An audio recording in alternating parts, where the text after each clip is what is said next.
Hello everyone, it's Robin the Delta Crafter, and I want to welcome you back to another video on my YouTube channel. Today I'm going to be using Distress inks to watercolor a panel for a Mother's Day card. Let's talk about the supplies I'll be using. I have a piece of Tim Holtz watercolor paper. I have the Daffodil Field background clean stamp from Simon Says Stamp. I also have the basic hexagon dies from scrapbook.com. I'll be using Versamark ink, several shades of Distress ink, including the newest Saltwater Taffy color, Tumbled Glass, and I'll also be using Mowed Lawn. I have a couple of water brushes that I'll be using,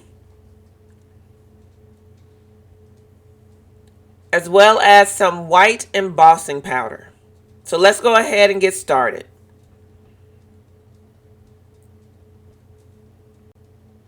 So to begin, I'm going to stamp that background image first. This is the Daffodil Field stamp from Simon Says Stamp again. And I'm going to stamp that with some Versamark ink onto this watercolor paper. But I want to make sure that my watercolor paper stays in place in my MISTI. So I'm putting a couple pieces of tape on the back of that watercolor paper to hold it in place. This watercolor paper is pretty thick. It's a nice grade of watercolor paper. So you're going to want to keep that in mind as you're stamping your image. So I'm placing my background stamp in my MISTI and attaching it and picking it up with the door of my MISTI. This is a pretty large stamp, so you want to make sure that you have it nice and secure on your door. I'm going to come in with my Rabbit Hole Designs powder tool, and I'm going to apply some of this powder to my watercolor paper. This is going to help keep the embossing powder from sticking to places that I don't want it to be. So I'm going to do that first.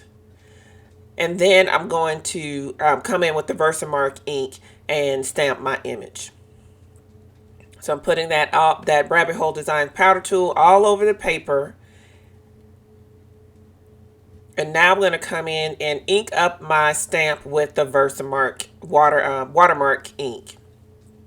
This is a clear sticky ink that allows the powder, the embossing powder, to stick to it once I apply that.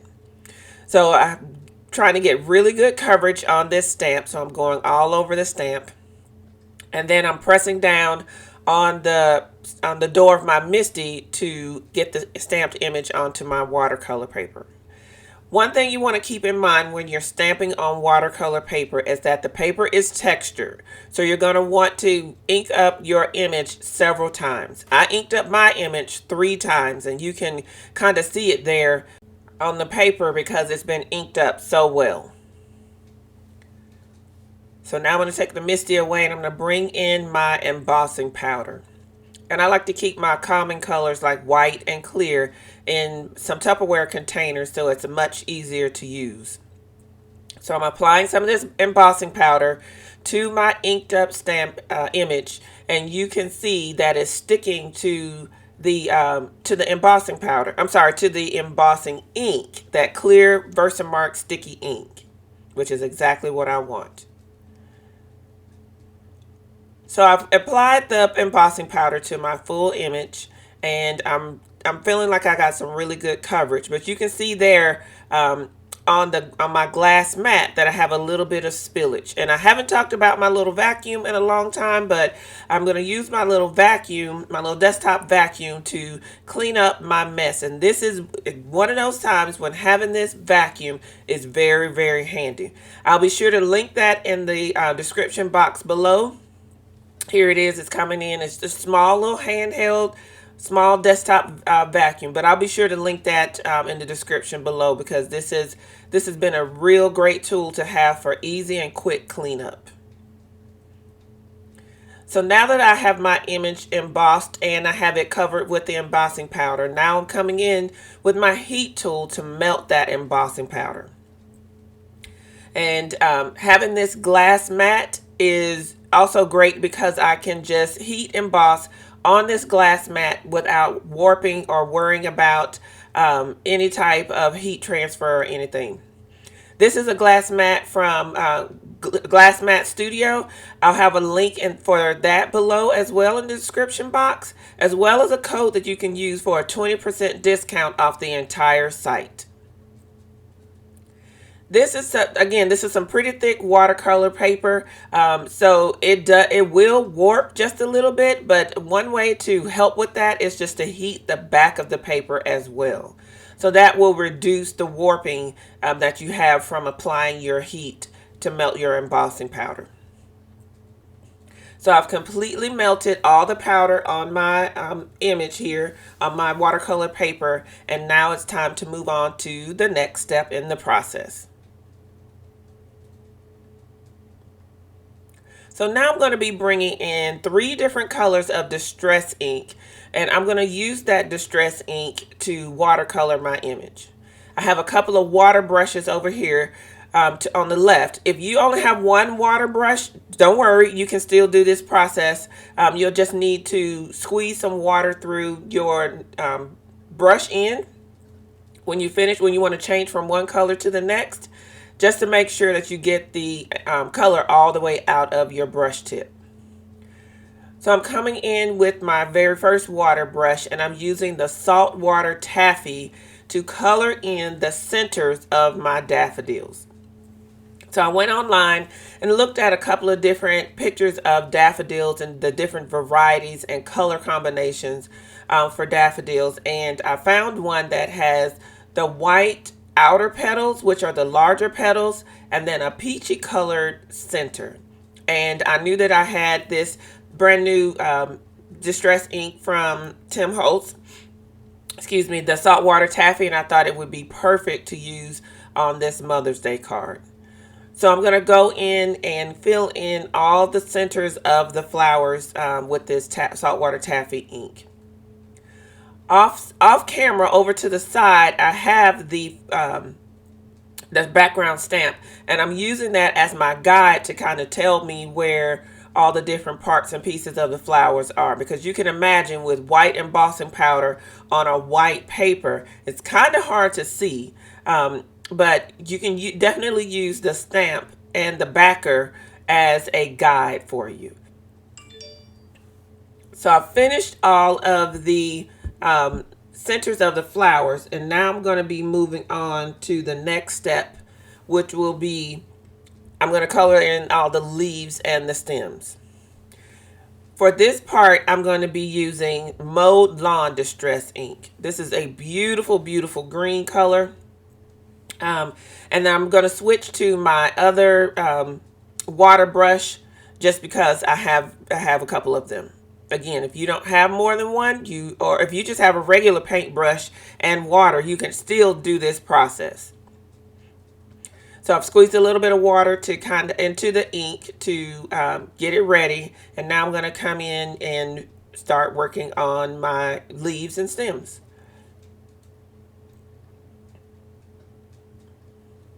One thing you want to also keep in mind when you watercolor is that when the inks dry, they're going to dry back lighter than they appear when you first apply them to your watercolor paper. So if you're looking for something that's a little bit more intense in color, you're probably going to want to apply a couple of layers of ink to that image, just because when it dries back, it is going to dry lighter. Earlier, when I was working with the saltwater taffy, I did come in and kind of add a second layer of ink to certain parts of the flowers just to try to build up some intensity and some color on certain parts of the flower that would help give some depth and dimension to the images. So again, I'm coming in and just working through the various different leaves and stems that are on the image. You can kind of see over there at the bottom left, I have that stamp over to the side, and I'm using that as my guide. So I'm just finishing up coloring in, painting in rather, all these leaves and stems, and you can see that the background stamped image is really starting to come to life. We're going to fill in some of that white space with our next color.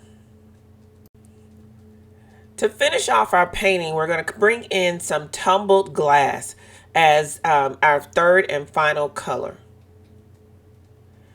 So I'm going to go grab one of my water brushes, squeeze some water on that ink, and get it ready to use as my paint.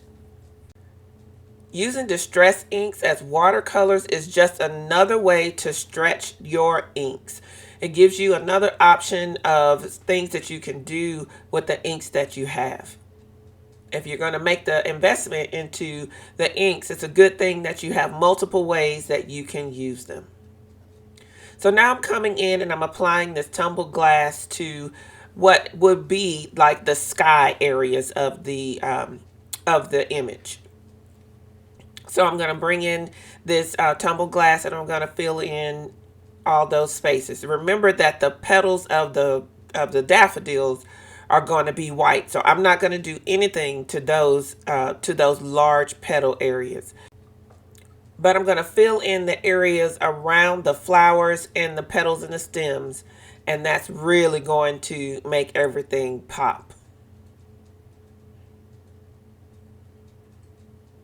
Again, I'm still using that background stamp and the backer as my guide. It's over there to the left, using that as my guide to tell me where everything is on the image. So now I'm just about finished adding the blue sky parts of the image, and now you can really see the white petals of the flowers really stand out because now everything else is painted and colored in. I am very, very happy with how this watercolor panel came together.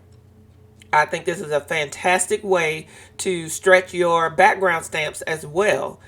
Oftentimes we'll think that we need to use alcohol markers or color pencils or something like that. Don't forget that you can use your distress inks as watercolors with these background stamps as well. Take a good look at that design. Isn't that beautiful? I think it came together really, really nicely. So off camera, I went ahead and cut a card base with the hexagon die using Accent Opaque 120-pound white paper, white cardstock. And I folded that cardstock in half and made sure that one of the edges of the die was hanging off of the cardstock, the fold in the cardstock, so that it would make a card for me, a card base for me.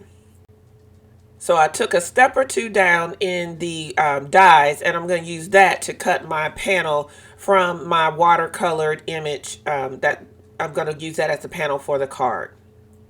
So I went ahead and die cut that with my die cut machine. And you can get a good idea there of just how many hexagon dies are in this die set. So I'm sizing it up, and I really like the nice wide white border that will be on the edge of my card, around the border of my card. So off camera, I used a set of alpha dies to die cut the word mom. And I went ahead and cut that from gold cardstock. And I also cut a couple of letters from white cardstock.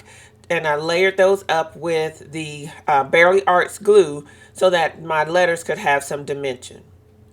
Now, in order to pop up my watercolor panel, I'm going to apply a couple of pieces of foam tape, and that's going to give me some dimension for this panel as I get ready to apply it and assemble the card.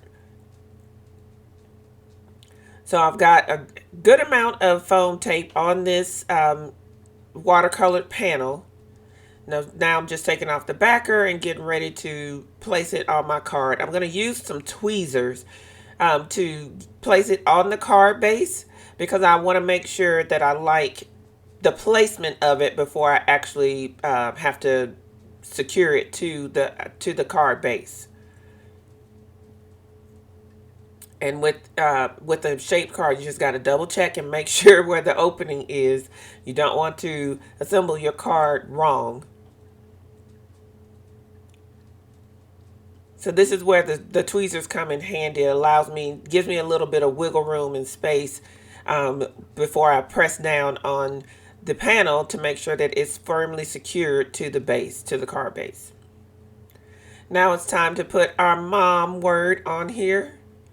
And I really do like the added touch that the gold letters give to this card. Every card needs a little bit of sparkle and shine, and then gold paper provides that. So I'm going to secure the letters and the I love you sentiment to the card base to make sure that everything is in place. Gluing down that very last letter there. Making sure there's no glue remaining on top of the letters. Then I decide I need just a tiny bit more gold on here. So I'm going to grab some gold foil pearls from Studio Katia. And I'm going to add a few of those to the front of my card panel. By the way, the card size that I chose, the hexagon size that I chose, will fit in a regular A2 size A2 size envelope.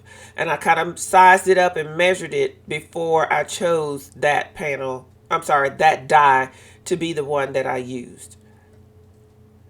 I really like using this hexagon dies for shaped cards because it gives you enough space on the front of your card to be able to use all your elements that you want to decorate your card, as well as it gives you a nice amount of space on the inside of the card to write a message. So I really, really do like the hexagon, using the hexagons as a basic die shape for making shaped cards. So I'm kind of going through my gold pearls to kind of find a couple more to put on the card. I think it's time for me to get a refill because I've used these so many times I'm running out of my certain sizes rather. So I'm going to use some of that Barely Arts glue again just to glue those pearls down, and that will complete the card. We're going to take a closer look at the card in just a moment, but before we do, I want to thank you for joining me for this video on my YouTube channel. You can find me on Instagram and Facebook at The Delta Crafter. You can also find me on my website at thedeltacrafter.com, where I'll have all the products I used today listed and linked for your convenience.